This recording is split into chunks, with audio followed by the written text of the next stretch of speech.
पूरी हो गई ये चीज। उन्होंने क्या करा उस टाइम पे पुरुष में जब थे, मन में सोच लिया, जान लिया, तो जानेंगे परमेश्वर। और जानने के बाद उन्होंने कहा मेरा सब कुछ मतलब शास्त्र की बातें जो मेरे लिए लिखे गए थे वो पूरे हो चुके हैं। तो उन्होंने कहा मैं प्यासा हूँ, है ना, मैं प्यासा हूँ।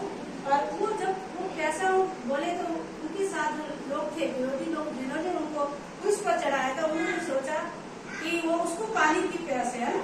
तो उन्होंने क्या करा कि जैसे कि हम लोग कहते हैं जले पे नमक छिड़क दो, ऐसा होता है ना कि जल रहा है तो उसको चिढ़ने वाले लोग क्या करते हैं, नमक छिड़क देगा। तो वही वाली बात उन्होंने क्या किया, यीशु मसीह को वो 28 में 29 में क्या बोला है, वहाँ सिरके से भरा एक बर्तन रखा था, अतः उन्होंने सिरके में भिगोए हुए स्पंज को जूफे की टहनी पर रखा और उसके मुंह से लगाया।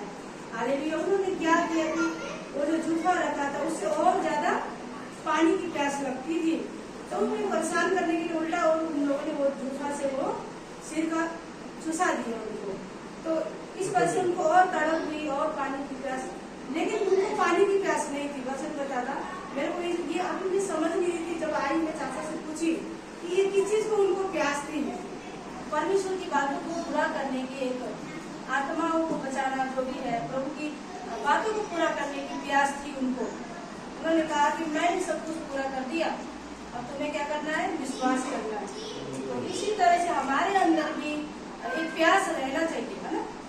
अभी हम प्रभु में है, सब लोग हम एकजुट है, लेकिन क्या है कि हम प्यासे एक प्यासा का बात ही अलग होता है ना, कि किसी को सुनाना, परमेश्वर के बारे में गवाही देना, ये सारी चीज अब हम कर ही नहीं रहे, अभी कर नहीं रहे। हम अपनी जीवन में, अपनी लाइफ में हम बिजी है, अच्छा खाना, अच्छा पहनना, अपने बच्चों को, ये सारी चीजें भी जरूरी है, लेकिन प्रभु का काम पहला है, वो हम नहीं कर रहे, मैं खुद नहीं कर रही हूँ। प्रभु मुझे कितनी दर्शन देता है, बेटा जा सुसमाचार दे, बेटा ऐसे बताना। आज भी मैं दर्शन दे रही थी, कल भी दे रही थी। प्रभु अपने बच्चों को जिस तरह से इन दिनों में राधा को परमेश्वर तैयार करता है, तो इसी तरह से हम सबको प्रभु तैयार करता है। तो हम लोग निकालेंगे भजन संगीता 46 निकालेंगे, 46 निकालेंगे।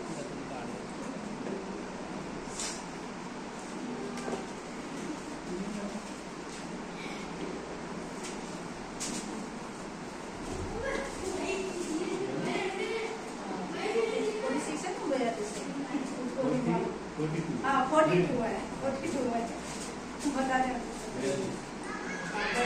परमेश्वर के लिए वो करना चाहिए, चिंता करनी चाहिए, प्रभु के राज्य के लिए। दूसरा वचन में क्या दिया, परमेश्वर के सम्मुख खड़ा हो पाऊंगा, हालेलुया, रहूंगा। उसको इस चीज की प्यास होती थी। इसी तरह से मुझे भी, जब प्रभु में नई चल रही थी, प्रभु के दास के साथ चल रही थी, मैं अपने को झाँकती हूँ। तो उस टाइम में मैं प्रभु की ज्यादा दीवानी, तो मेरे को ऐसा लगता था कि प्रभु कब काम खत्म होगा, तो मैं आपके वचन को पढ़ूंगी, आपकी उपस्थिति में जाऊंगी। ऐसा होता है हर विश्वास के लिए, जब हम शुरू में आते हैं। बाद में क्या हो जाता है, धीरे धीरे ठंडे पड़ जाते हैं, लेकिन फिर प्रभु हमें फिर से उठा के खड़ा कर देता है। हाँ, तो प्रभु हमें उठ के खड़ा करता है। तो ये वचन से हम यही सीखते हैं कि परमेश्वर हमें कह रहा है कि हमें परमेश्वर के राज्य के लिए प्यासे होना है, और प्रभु के राज्य के बारे में सोचना है। उसके हमारा पहला परमेश्वर की आज्ञा क्या है कि हम उसके सुसमाचार सुनाना है, आत्मा बचे। परमेश्वर ये चाहता है आत्मा बचे।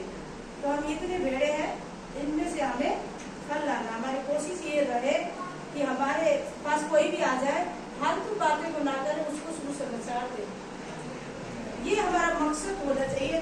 कैसे भी करके उसको गवाही देनी है या सुसमाचार देनी है।